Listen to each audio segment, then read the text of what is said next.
sound pulls away you silent all around the line. If they get the chance, they were born in bloody circumstance. To go, leave me, run like you've never run before.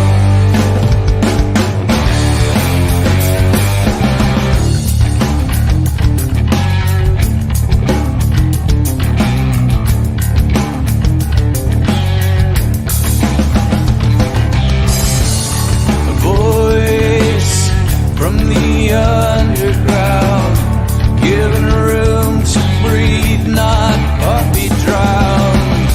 So die if you get the chance. Better men than you've been, let this dance. To go, leave me, run like you've never run before.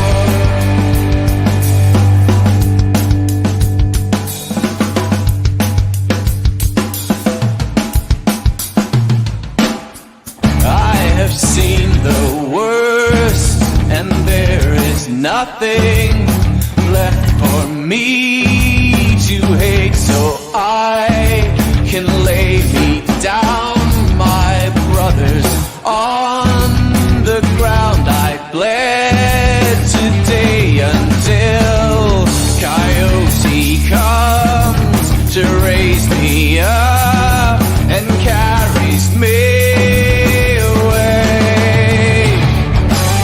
To go, leave me, run like you never did. No, believe me, run like you never run before.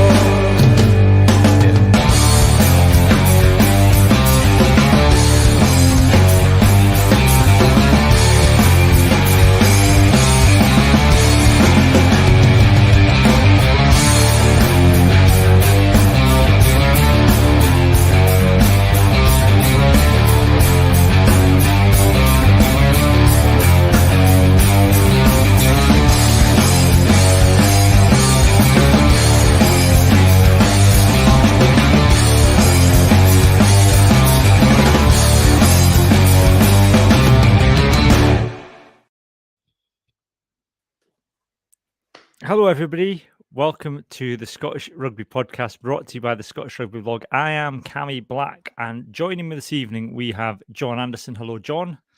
Good evening, Cammy. Good evening, everyone joining us. And we also have Johnny McGinty. Good evening, Johnny. Hello, good evening. I just finished a big mouthful of crisps. Sorry. You should have seen Cammy eating his toffee crisp earlier on. Oh my days. That was a sight to behold. For what I should explain, though, is I was quietly eating my toffee crisp, waiting for everybody else to turn up. And John popped up on the camera and started papping me with his phone, and then sending pictures of me eating a toffee crisp to the group chat. I didn't get the main one, though, because you were too quick. Like, I put you up on the big screen, and I was like, right, I'm going to big screen them and snip into them, and then I'll send that, but no. In fairness, it made me think two things. One was, oh, it's 2 minutes to 9, I should probably get my finger out. And then the other was, oh, I've got crisps in the cupboard. Toffee crisp, though, it's a solid chocolate bar. It's a solid chocolate bar. My wife's favourite chocolate. About 9 to 11 seconds in the microwave. I know that would be 10 for most people, but you can either do 9 or 11 depending on your microwave. Put that in there, just soften it up a wee bit. Oh, magnificent. What are you doing? Are you doing that on high full power? Oh yeah.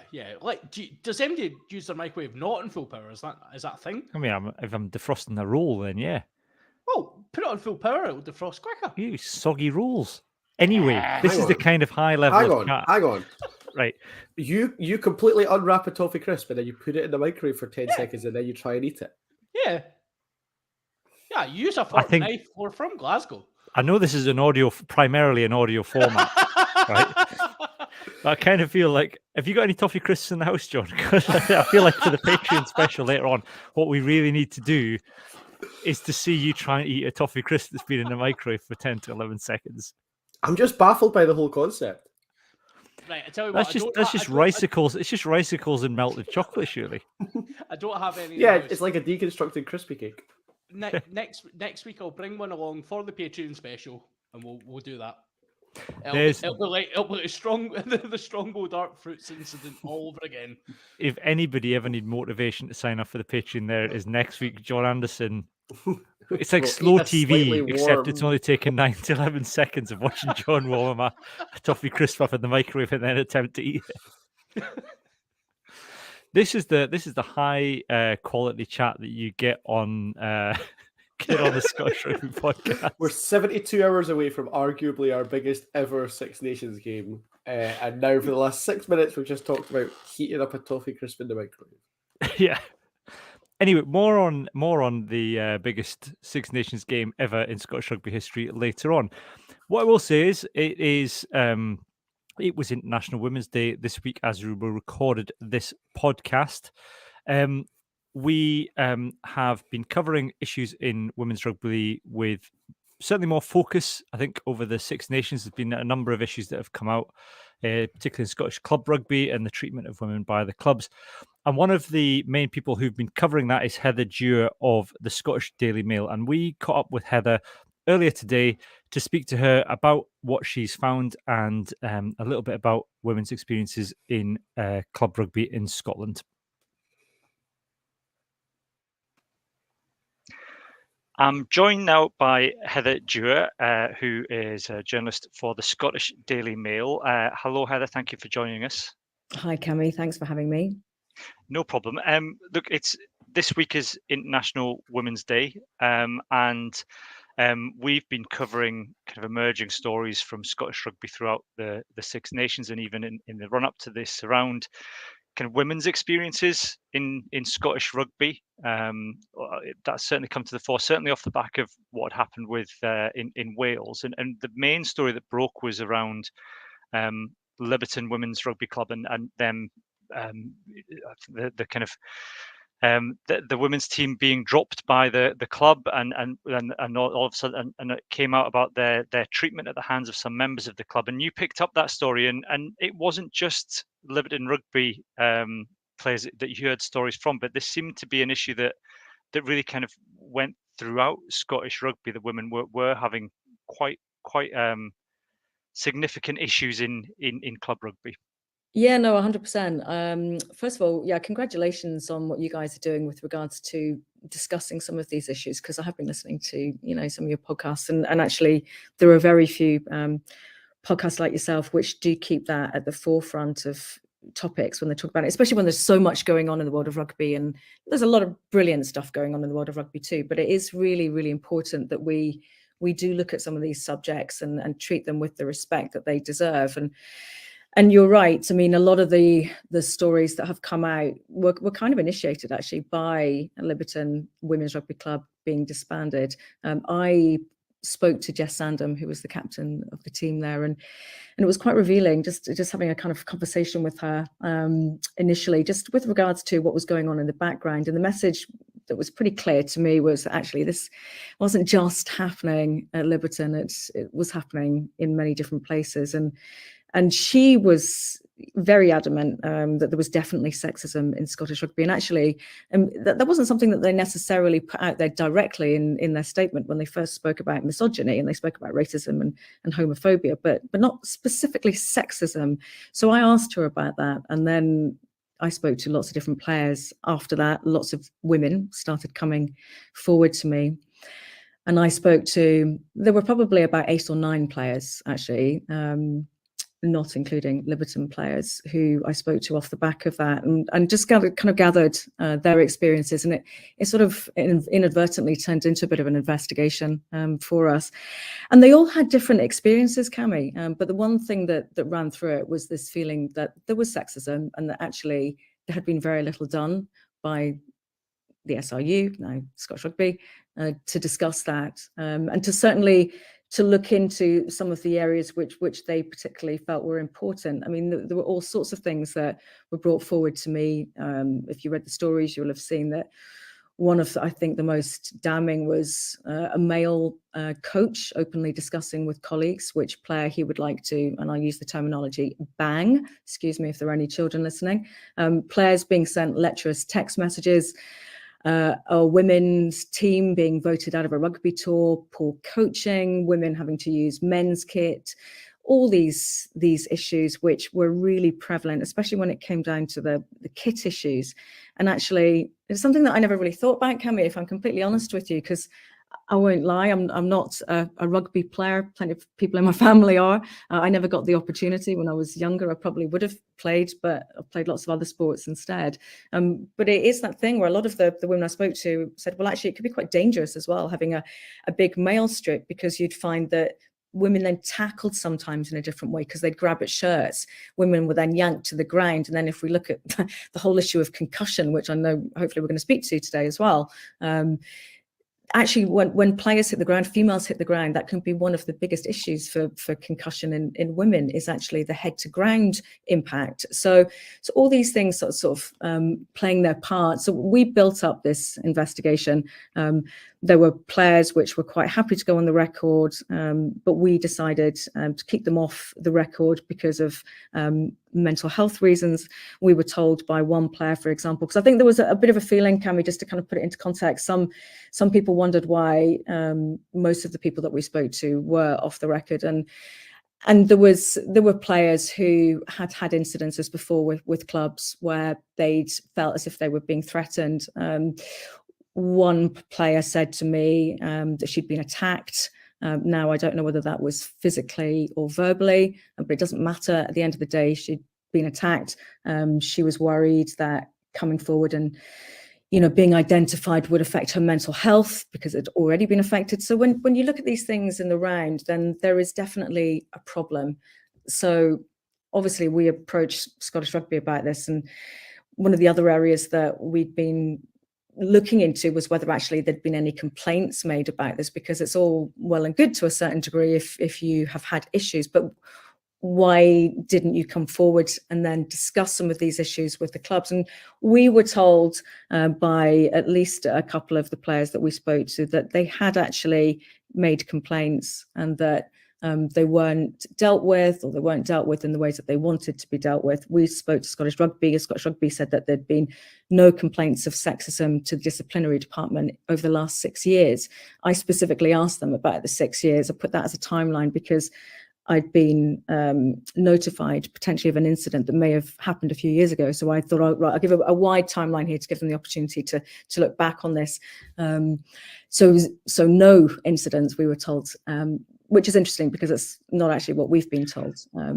So there are a lot of different issues here. And then that, of course, led to this whole new initiative that has begun now called the Tell Us. I don't know what you want to call it, Cammy, an email address. There's a lot of issues. It's quite hard when you kind of open the door and you look at this. There's a lot that comes out of it. But if you want to put it into, right, here's what happened. What was the end result? The end result was there was a big press conference which tackled this sexism story. It also tackled the Liberton women story. This Tell Us email address was formed where basically players, anyone involved in Scottish Rugby can go on and they can address their concerns via this email address, which has also been criticised, I have to say, by a whistleblowing charity called Protect, which is the national whistleblowing charity, for failing to have an anonymous procedure for reporting. So that's what's been done about it. I would suggest, Cammy, that it's not the only story that might be coming out about sexism. There's more. I'm hearing more from clubs.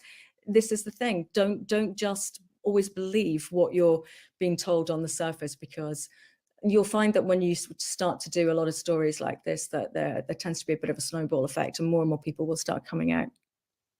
I think that's the really interesting thing, I think, particularly around the Tell Us thing, is that the response seemed to be, nobody's told us of a problem, so there can't be a problem, rather than saying, clearly there is a problem, and perhaps more needs to be done to proactively address behaviours.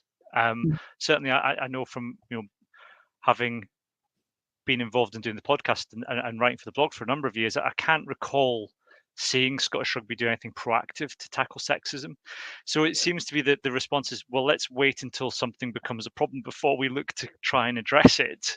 And it seems almost inconceivable that nobody anywhere wouldn't have kind of thought, well, this could be an issue. And then it is a small sport, and we're a minority sport in Scotland. It's a small, everybody knows everybody else, so it must be fairly daunting, you would think, for these women to be able to speak out. I mean, to even know where to go to. I mean, they have the TELUS way now, but again, you would think most people would be fairly identifiable the moment they even put the name of the club down. Yeah, and that's the problem. So, I think there was one person, for example, that she actually wanted to be named. She was quite happy to be, but the problem is it would have linked her with the club that she had issues with. And it's not the club she's at now, but it was a previous club. And we collectively made the decision that it would be unwise if she was then concerned and she was scared to do that. But this level of fear, I mean, it's this culture of fear, where's that come from? I find it really depressing, and so many stories I do. I do quite a lot of hard-hitting stories, Cammy, and whether that's racism or abuse or whatever. And, I was heavily involved in the racism in cricket story, and spoke to the victims, spoke to a lot of people behind the scenes on both sides, actually, and actually got a really rounded picture of what was going on. But this culture of fear that exists, and it's particularly among women, I find, when it comes to sport. It's not just rugby. I find it in football as well, where there are particular issues and women might come forward to you, but then there's this element of fear which creeps in, and they're absolutely terrified that in football in particular, they'll lose their contracts. They might lose their place in the team. Rugby obviously is a little bit different, because unless you're obviously at the elite end of things, you're not necessarily going to lose your contract. But I think it's such a normally, I don't know about you, but for me, it's like I do see rugby as a bit of a family. I mean, I grew up in Hong Kong, and very fortunate to do so. So I spent every single year going to the Hong Kong Rugby Sevens, and met loads of players, were a member of rugby clubs, and I was kind of surrounded by that. I grew up among that. That's what I knew growing up. I didn't actually grow up watching football, although I've ended up bizarrely reporting on that more than rugby over the last 20 years. But it is that family thing. And I guess it's, if you're in that and you're worried about rocking the boat, you can understand why people, if they feel that they're going to be condemned or they feel they're going to be ostracized, you can understand why players don't come forward. But it doesn't mean, like from my point of view, that I don't find that depressing and really quite worrying that trend is allowed to continue. And what needs to happen, and having spoken to a lot of EDI experts in the past, and particularly around the racism thing, you need to open the doors. You need to open those channels so that people have the ability to speak out and not feel concerned about the repercussions. I mean, this TELUS email, I'm sorry, but it's just an email address. We don't know who's picking up the emails at the end of it. We don't know how many people are seeing it. I spoke to some of the players that were in this investigation that we did afterwards when it was announced, and I asked them whether they would use this email address, and they all said without fail no, because there'd been no trust in it. It should have been anonymous. I don't know why it hasn't been instigated in that way. Maybe Scottish Rugby will look to work at it. I know it's not an easy thing to implement, but if you're going to implement something, for God's sake, do it properly. Don't just throw something out. And by the way, this was literally brought out, as far as I'm aware anyway, as far as I was told. There was not, when I approached Scottish Rugby about the sexism story, for instance, there was nothing to suggest that there was this initiative coming out, or that they'd been working on anything of this ilk at all. And then it was rushed out a few days later. We suddenly found out about it in a kind of hurried out press conference. And there was in fact, we weren't even given the information on time. We didn't even get the information until we were actually in the press conference itself. So we didn't really have time to analyze the initiative properly.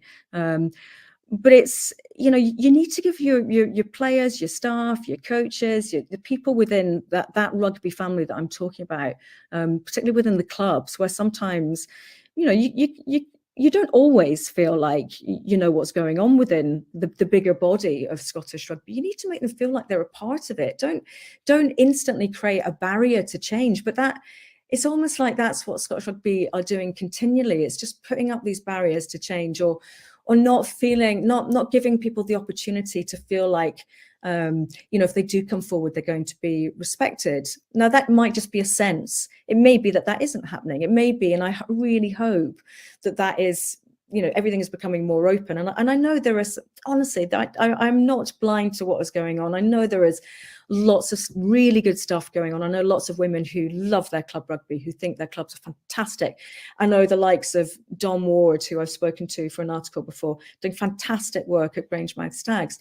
There is a lot of really good stuff going on there. There are lots of women who are very, very invested in their clubs. And there are lots of women too who are now getting senior positions in clubs. But we need to really look at this in the round and do you know what? Accept failings. If things have gone wrong in the past, accept them, tackle them, look at how things can be made better, and then move forward. Don't just put up these barriers, because one thing that was really, really interesting in the press conference that we had when this Tell Us initiative was announced, Cammy, was that there was a complete refusal to acknowledge any failings. Nobody acknowledged failings. When we asked them, I asked them, and another journalist asked them about the failings, there was no acknowledgement of those failings.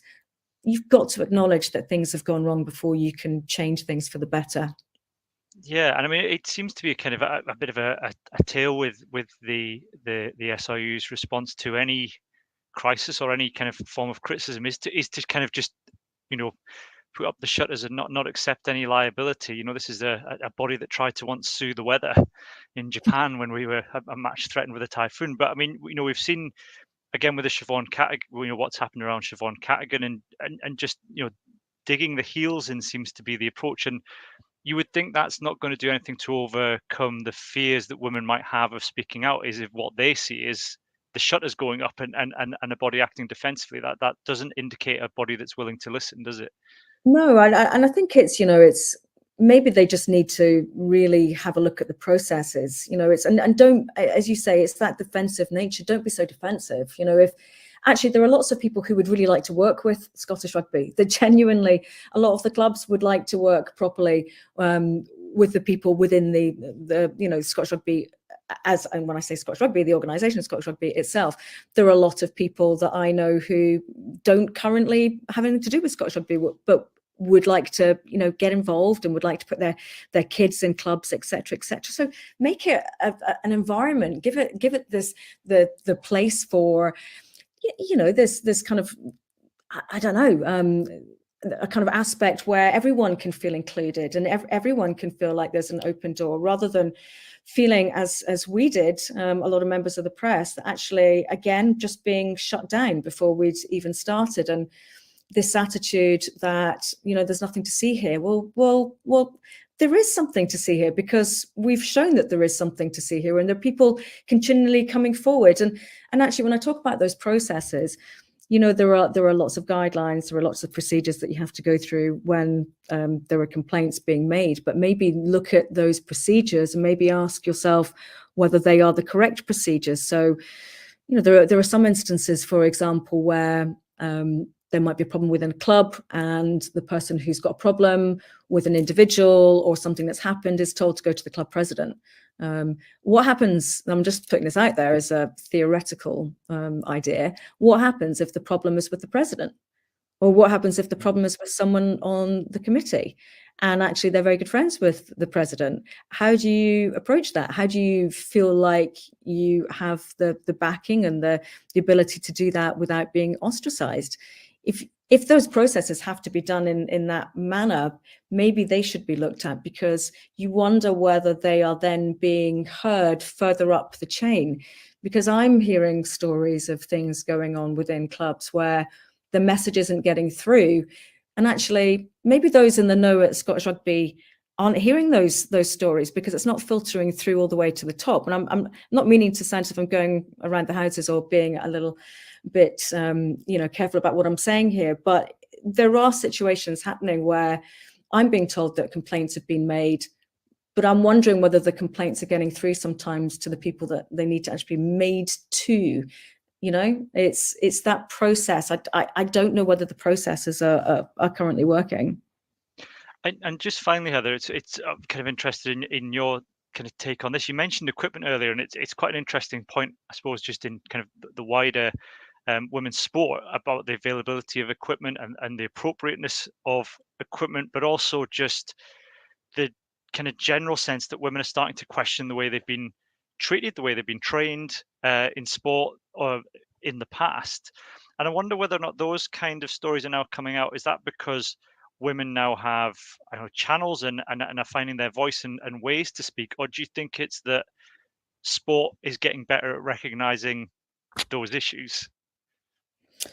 I think a lot of it's just got to do with where we are in terms of women's sport now, Cammy. I mean, if you go back even, I don't know, 10 years. So for instance, I mean, I remember I started doing a lot of women's football around 2011, 2012, for example, when it was myself and basically one other journalist, most football matches. And that includes Scotland, and the odd occasion where I've been like completely embedded with the Scotland women's football team. And it's been a fantastic experience. Yeah, depressing that there's been no other members of the media that's been remotely interested. But look at where we are now, and things have changed remarkably. And actually, women now, when you look at appearance fees and things like that, and you're looking at them as kind of celebrities, I mean, the fees that they're commanding are enormous. It's quite impressive actually how quickly women's football has grown. But what it has done on the flip side of that is it's kind of opened up a lot of failings with regards to pitches, floodlights, kit, pitches, availability of players, all sorts of things. And it's also opened up a lot of gaps when it comes to the kind of elite end and then the non-elite end. So it's players who have a future in the Scotland setup, for example, if we're looking at rugby, might all be playing in the main down south, contracted, or doing extremely well. Whether they're making an absolute fortune or not is up to them to decide. But you've got that level, and then you've got women at the other level who play club rugby. Now, that some of them may play just for fun, which is fantastic. At the end of the day, that's what it's about, right? It's about having fun. It's about enjoying yourself. It's about being part of that community, having a clanship, and just basically getting out there and doing some exercise and loving what you do. But there are also players who do play competitively and who want to have that competition. And actually, because of where rugby is, and it is a bit like football to a certain degree, although it's a little bit behind where football is just because of the nature of the game, the nature of the business. It's where you see those gaps opening up between the elite end and the non-elite end, and actually how you close those gaps in terms of funding, how you close those gaps in terms of, as you mentioned, the kit, the availability for decent coaches, because that was another thing that really came out actually from a lot of the women that I was speaking to was good coaches and just being able to get onto a pitch sometimes. So it's difficult. There's not a lot of money. I mean, yes, Scottish clubs are being helped with money. There's been a huge push, as you know, for women's rugby in this country, and most of the push, let's not beat around the bush here, when it comes to pushing for women's rugby, whether it's from World Rugby, whether it's in Scotland, England, Ireland, Wales, is all gearing up to the Women's World Cup in 2025, which is in England. So there's this massive push which has been directed towards that. There's a lot of funding that's been put in. There's a lot of sponsorship. So it's a really important time if you're, at the top and you're looking down on this and you want to access more players, you want more women to come through, you want more money. Everything's got to be seen in a very, very, very positive light. As alongside that, you've got the organisations like Scottish Rugby who are putting in measures to give clubs the ability to bring more women on. So whether it's £5,000 or whatever it might be in terms of funding, but you do have to ask yourself whether that is enough money to really achieve what clubs are able to achieve. And actually, I can actually understand why some clubs choose not to have women's teams, because if we as women and the female players are saying, well, look, we don't have access to these things, if we don't have enough funding to get decent kit or whatever it might be, or for the minibus, it doesn't really matter. If generally we can't have a decent setup here, is it almost better not to have that and to do it half-heartedly and to give people a load of crap essentially, than to actually look at it in the round and go, well, maybe we're not there yet. Maybe we'll just go with looking at kids rugby, and we'll bring the youth side of things through first.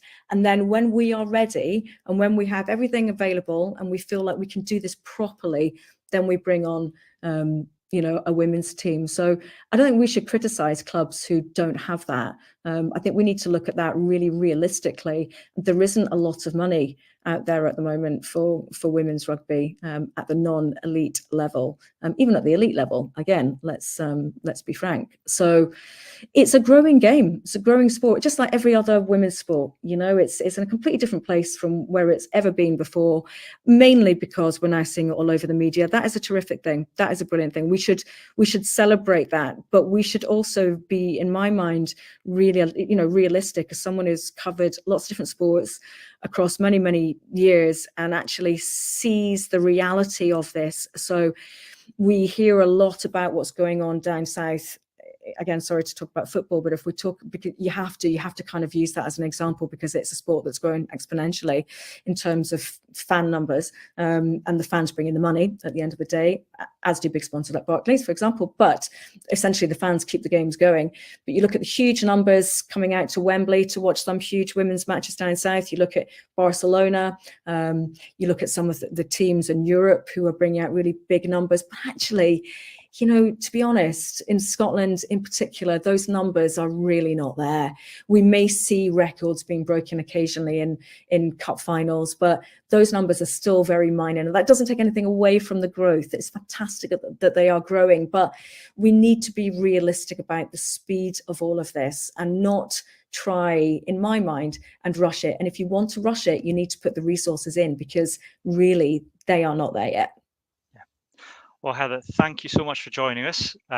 We will follow your future coverage of this story with great interest, but thank you very much for joining us today. Thank you so much. So that was Heather Dewar, who we spoke to earlier today about the stories that she's been following in Scottish rugby around kind of the treatment of women in Scottish rugby and women's rugby, women's experiences in Scottish rugby. I think before we kind of go at it, there's a lot to talk about this evening as well. By the way, we'll get on to all of the news that's kind of linked to this in a moment. But Craig, I want to start with you, and I appreciate you've just kind of logged on during that. But I think it's really important for us to say there is a lot to celebrate about women's rugby in Scotland right now. There's a lot of people doing some very good work, possibly in spite of, as Heather said, in spite of the lack of support that's sometimes available. I know, for example, I can talk about Berwick. Berwick, maybe aren't in a position where they can field a full women's team, but they're running training nights where it's come along, keep fit, chuck a ball around, and then at weekends they're joining up with other clubs to form teams and go and play friendlies. So there are lots of clubs and lots of women and lots of even men supportive of women's rugby, and there are a lot of good things happening right now in Scottish rugby. Very much so. It's we're very lucky to have the volunteers and the girls and women who want to play rugby and be involved in rugby. So we are getting there very, very quickly, and the momentum is starting to build quite dramatically now. We just need the members in the clubs who are struggling with it to maybe start getting behind women's rugby a little bit more, and the people at the SRU to get on board a little bit more. There's a lot of people within the SRU that are working hard with women's rugby as well, and supporting women's rugby as well. They're maybe not in the news, or they're maybe not being promoted as much by the SRU, but there's definitely a lot of people in the background within SRU, within clubs, who are push it, and also the amount of players that are out there now playing. So there's a lot to celebrate within women's rugby in Scotland.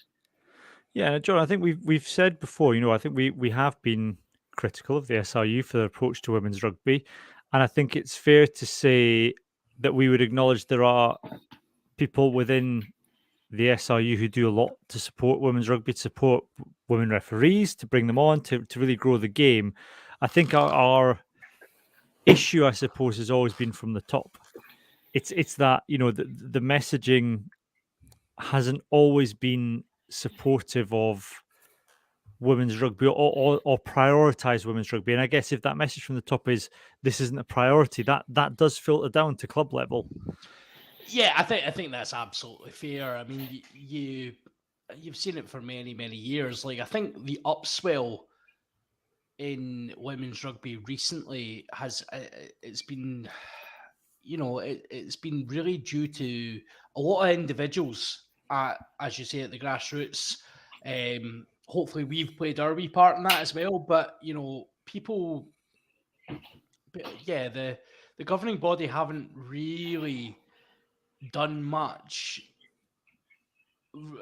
until recently, where obviously we've had the kind of, the fact we were on here doing the whole campaign for women's rugby to go professional, and it was almost it's at one point it was almost a running joke that you're hearing nations announcing professional contracts for women, and we were like, so where's the SRU? And then they came out with a kind of temporary Rugby World Cup funding and things like that. And it's just not a great look. And, as you say, people at the grassroots are doing an amazing job to get girls involved in rugby. It's a sport that, from a supporter's perspective, we've obviously talked before about how outdated Murrayfield is, because from a supporter's perspective, it's 50-50 attending games. So there's a massive market there, and the governing body are still not doing enough to harness that opportunity. And Johnny, I mean, yesterday as we record, this was International Women's Day, and we had a look, obviously, at the SRU official Twitter account. And I don't want to take anything away from the stories that were on there, because they're fantastic stories. You've got a young referee, woman referee coming through the system. You've got sort of women who've had children and then still carried on playing rugby, and there is a place for those stories. But what was interesting is the way that the stories were presented was, you had, it was about women being mums. There's a story about a very successful woman referee, and yet the photograph was of her with two men. And then we have two international male players being asked for international women, and the first names they can think of is their mum and their sister. So it's that it does feel like there are other stories worth celebrating within Scottish women's rugby. And some of the stories that were selected, absolutely, they're really important to hear. But, I would have rather have heard from Jade Conkle, Rona Lloyd, any number of the women's international team than have Sam Skinner say that he thinks his sister's nice. Yeah, like, is it just me, or did Holly Davidson referee 2 World Cup finals last year? Like, first woman to do so. You'd think that's a thing that you would mention as her parent union on International Women's Day, instead of asking Sam Skinner who he thinks the best woman in his life is. And you're right, some of it was great. Like some of the stories that they're bringing on are great and really, really important stories. But missing a story like that on Women's Day, it's the problem, and we say this all the time, is it's really basic stuff. Like, that's an absolute no-brainer. I don't know. I think also you've got to look at the overall message, because they celebrated, obviously, Mari and our daughter, who Mari's been a fantastic servant to Scottish rugby, Scottish refereeing over many years. I've been refereed and also been a coach at the sidelines, being told to shut up by Mary many times. And so, she's been within Scottish rugby and Scottish women's rugby for a long time. I think, we've got Dee Bradbury, we've got Sheila Begbie, who have all been involved in Scottish rugby for a long time now on the women's side of things. But also they could have just gone to the grassroots, again, celebrate the grassroots and take some pictures of teams from all over the countryside and put them, have them promoted, rather than going to, right, we're going to put up because we want to, not only are we going to, we're going to bring in the professional men to talk about their mums and that, and they're wonderful people, don't get me wrong, they've supported these guys very well and they've produced them or whatever they want to say, so that's wonderful. But you've got to look at, if we're trying to grow the girls' game, let's have a story about a young girl who started rugby. Let's have a story about a women's team who have come from nothing to something. Let's have a professional who is now still a professional who's working a job to supplant our income as well, and as a professional Scottish player. Let's celebrate these people rather than what they've done. Just as Jonny says, it's very basic. It's very it's almost they've not really put much thought into it, and it's difficult. Yeah. And I think that's it. It's that thing of somebody shared with me earlier today. It was a clip from one of the African rugby unions, and it was a guy, and all he did was he walked up to another. I think it was another international African rugby player, and said, "Name me 10 female rugby players," and he was able to do it. And that's what I would have liked to have seen. I would have rather seen Sam Skinner being asked, "Well, who's your favourite Scotland women's rugby player?" Yeah. And to talk about that, because that message is quite, for all the, we I think speak from a position where we're on board with this, but there's a significant proportion of the Scottish rugby support that isn't necessarily on board with this. And, we always get quite, the moment we post something about, more needs to be done for women's rugby, there's people in our mention saying, where's the money coming from? Not, that's fantastic, let's support this. Is like, where's the money come from? I said, well, actually, it should come from the men's rugby, is my personal opinion, and let's, level the playing field. But I think the key thing there is let's, a strong message to the undecideds would be to have the international men's team supporting the international women's team and talking about them as equals.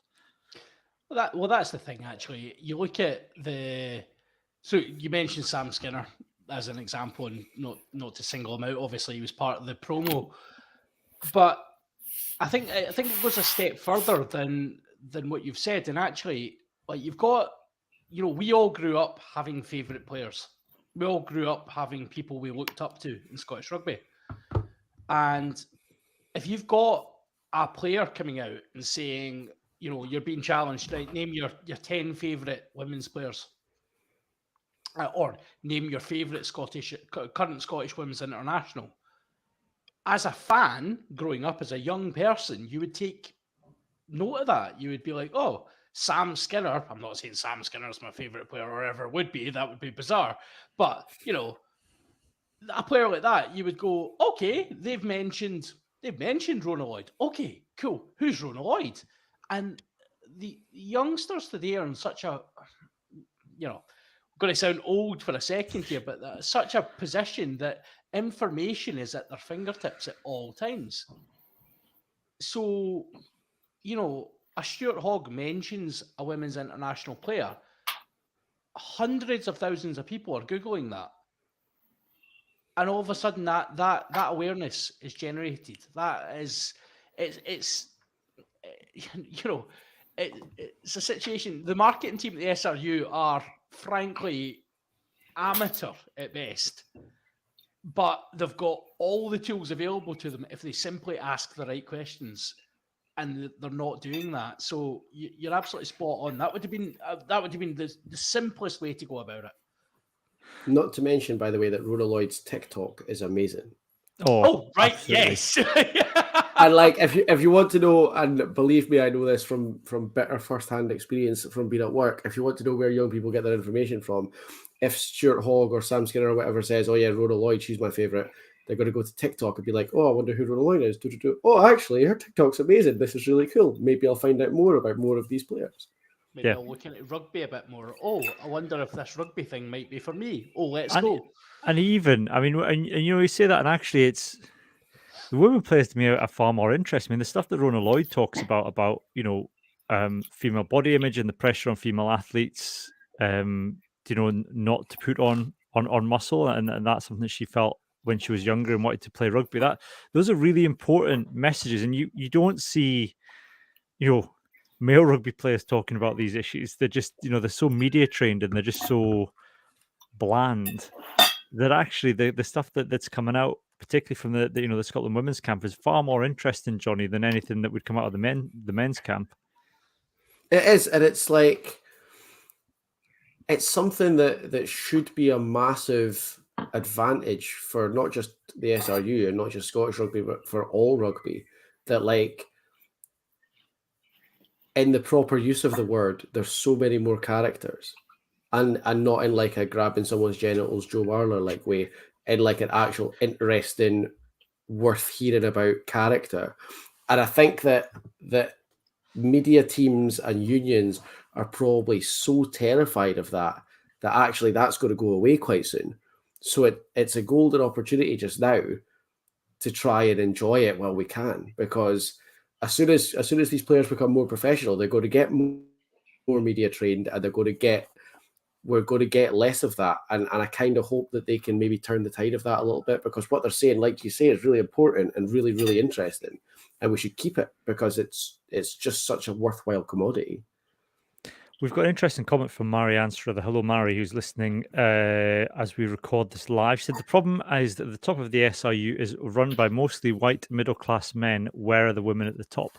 Now, this raises an interesting point, because many people may be aware of the gender pay gap bot that tweets during International Women's Day. So the bot will pick up any organization tweeting about International Women's Day, and then we'll tweet the stats for their gender pay gap. Now, it's hard. It didn't do it for the SRU because they don't come up as Scottish Rugby Limited on Twitter, so it's harder for it to find. However, we did ask the gender pay gap bot that question directly, and as Mary says, the percentage of women in each pay quanta in the upper pay of the SRU, 7% are women, and then the rest is about the most it gets is in the lower, where 38% of employees of the SRU in the lower are women. So you've got a very top-heavy organisation. Interesting as well that for anyone interested in the pay gap is that women's median hourly pay is 31% lower than men. Now, I'm going to assume that takes into account professional players, John, which may skew things slightly. However, you've got, I think, was it the Canadian? Now it's escaped me. There was an international team recently, someone may remember, who have equalised their pay for international players. Yeah, so there's been a couple of teams actually. The Welsh football team, that was it, have equalised their pay, and now there's the Canadian national team are talking about it, or are in the I think Canada have done it in football and rugby. There you go. So Wales are doing it in football in the UK, and obviously Canada for both those. It's that gender pay bot is amazing, right? So I remember looking at that. Actually, I've got it on my Facebook, on my photos. If anyone's friends with me on Facebook, I've got a picture of it from 2016, I think, where I was looking at a university in Scotland and their gender pay gap, and the bot is amazing. It just pulls out the information so well for you, and the fact that we're still talking about this, 2016, right? So we're 7 years later, and we're still highlighting these problems, and we're still using the same bot to do so. It's pretty telling. Like, yeah, progress is slow. Let's put it that way. Yeah. Harley Worthy does point out that the Wales are trying the same, but the reason they're doing that is by disbanding the males international Welsh team. So it's a bit of Bit of light-hearted humour in there for you. Shut up. Alan Wynne will still be on 600k a year, Yeah. age 74. You can't play Alan Wynne-Jones in all 15 positions. However, the other kind of link to this slightly, and we did touch upon it with my interview with Heather earlier, is, and we have talked about this a lot over the last year or so, is the Siobhan Cadogan case. And just before we've come on air tonight, there's been a further statement by the family. Now, we were all, I think a lot of Scotland rugby fans who've been following this closely, were all aware that the SRU had said to the family, what would you like us to do? We'd like to, an offer to honour Siobhan ahead of the Ireland game. I think the way it was put was more like, well, you tell us what you want us to do, was the way that it was suggested it was put. But nevertheless, there was an offer there to honour Siobhan ahead of the Ireland game. What the family asked for was something in line with what would happen should any former male international player have passed away, should anybody associated with the international team have passed away, whether a doctor, physio, or the kit man. That's all they wanted. And what would normally happen is, ahead of the match, you'd have a moment's silence or a moment of reflection, just before the anthems, picture on the screen, and perhaps even a shot laid in the centre of the pitch. That's what would normally happen. That has never happened for Siobhan. It happened at Women's International. It happened before it was broadcast on TV. And there were disagreements, we understand, between the women players and the SRU about how that should happen and the way it should happen. So the SRU have never properly managed Siobhan's death. So what the family had asked is for them to do it in the same way they do it for anybody else. What the SRU have come back and said is they will put her picture up on the big screens before the players come out. So there'll be no players on the pitch. The stadium will not be full, but they will put her picture up for 10 minutes ahead of time. They've denied the family's request to put the shot on the pitch, and they've said they won't do anything during or before the anthems because they don't. Now, Craig, it felt like, and I think we hope against hope. I think we were kind of saying, well, look, here's an opportunity for the SRU to step up and kind of hold their hands up and say, look, we got this wrong. We've listened to the family now. We understand what it is they want. We understand all they're looking for is a mark of respect alongside how we would treat former male players. And we understand that, and that's what we're going to do. But this latest response is just another kind of, it's too disruptive, seems to be the message. It's too hard. It's too disruptive. They literally said it would disrupt the preparations. Yeah. Like Jamie Ritchie having to go to the sideline to take a ball from Doddy Weir 3 weeks before he died didn't lead directly to us almost beating the All Blacks. But a minute's silence for Siobhan's going to disrupt their preparations. Like, it's just... Also, it's little things like Doddy Weir, it was put up at half-time during the game. I think it was an England game when he passed away. Now, it's...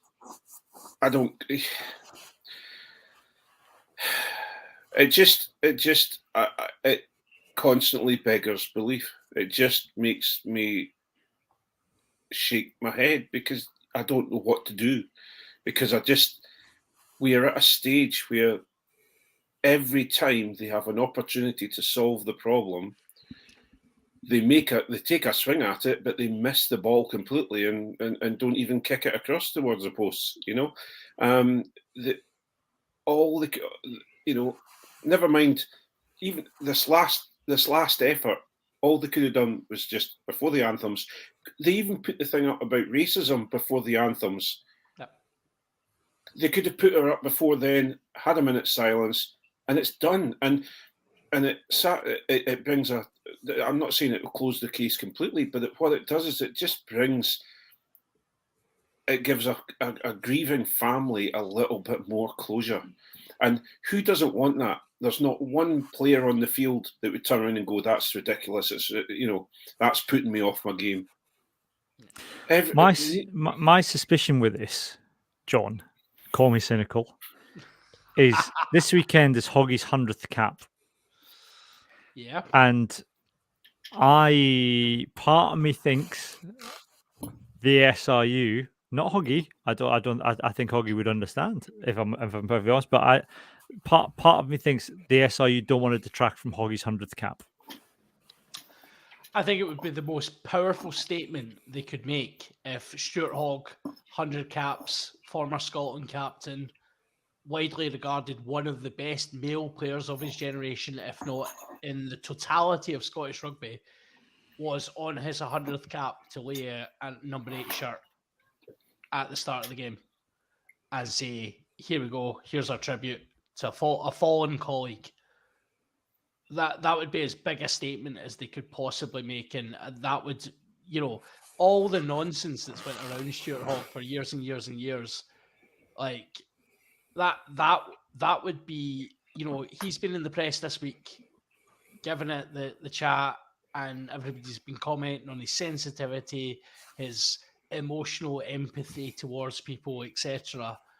That's as big as it would get, and I think, if you're going to use being a centurion for your country, if he believes in his country as much as he says he does, if he believes in that badge right there, the thistle, if he believes in everything he's always claimed to believe in, he could step up and actually do something for his country and properly respect Siobhan's memory. Now, I don't know if any players listen to the podcast. I would suspect not, although hello, Ben White, one of our followers on Twitter now. Hi, Ben! Can I say hello to Henry Burgos just in case? Because You never know. I really do need to try and mend some bridges there.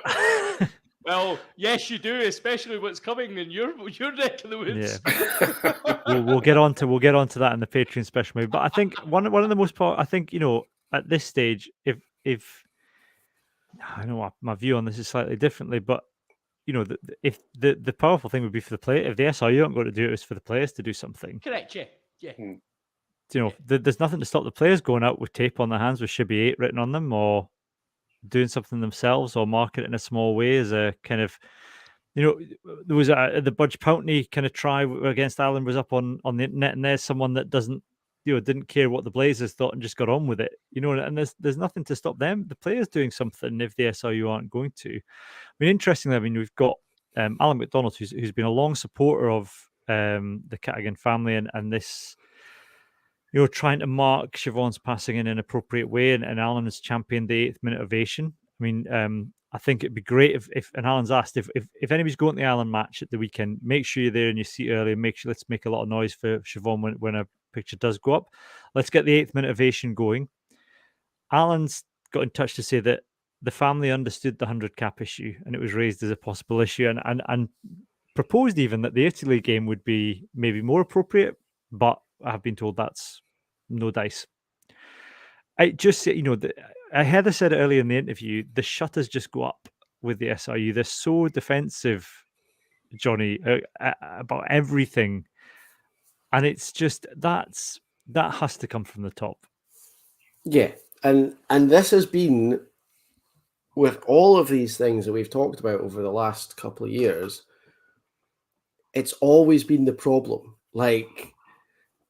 They're so instantly defensive and they're not prepared to engage with anything. And with the Siobhan Cadigan case, there must be 4 or 5 separate times that we've said, if they'd just done that, this would be starting to get better by now. Now, we're now at the stage where you can't say, if they'd done that, everything would be better, because we've gone way too far for that. But there are things 9 months ago where if they'd just done it, everything would be better. If they just engaged with Siobhan's family right at the start, things would be better.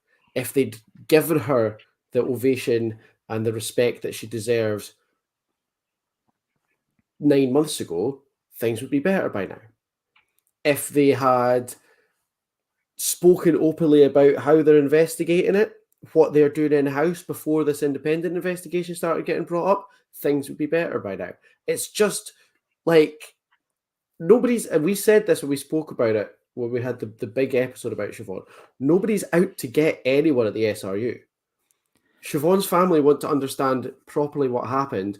We all want to understand what happened. We're not out to try and lose anyone their job or anything. Nobody is. We just want to know what happened. And by avoiding it, you're just making it seem like you don't want to know what happened, or you do know what happened and you don't want us to know. That's the problem. We just Yeah. want to know what happened, and we want it not to happen again. Yeah. Exactly.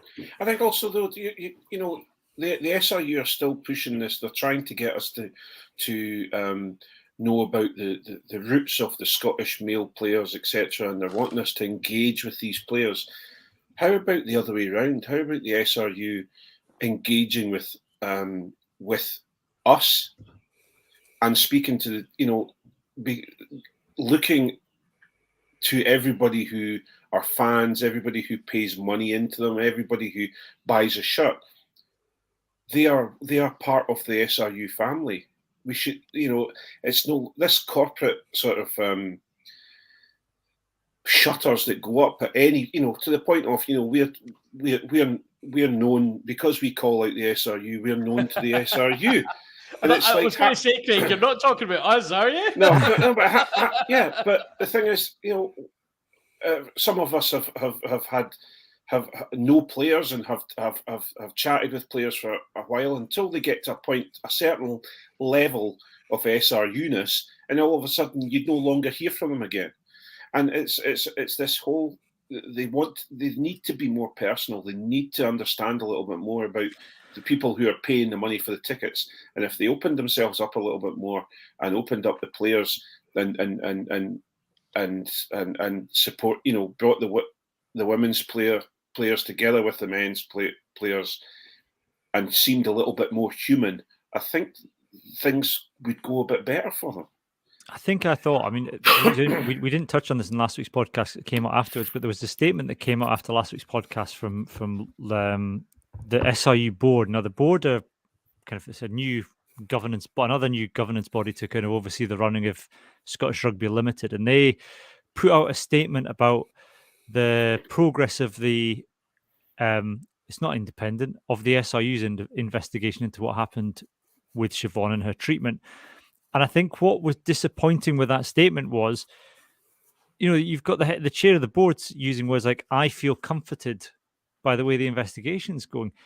I don't care whether the chair of a board feels comforted. The SRU shouldn't feel comforted. The family need to feel comforted. That's the bottom line. And it's the constant kind of, oh, poor us approach. Oh, woe is us. Aren't we the hard put upon union? You know, we've got people trying to, we've got weather systems trying to cancel important international matches.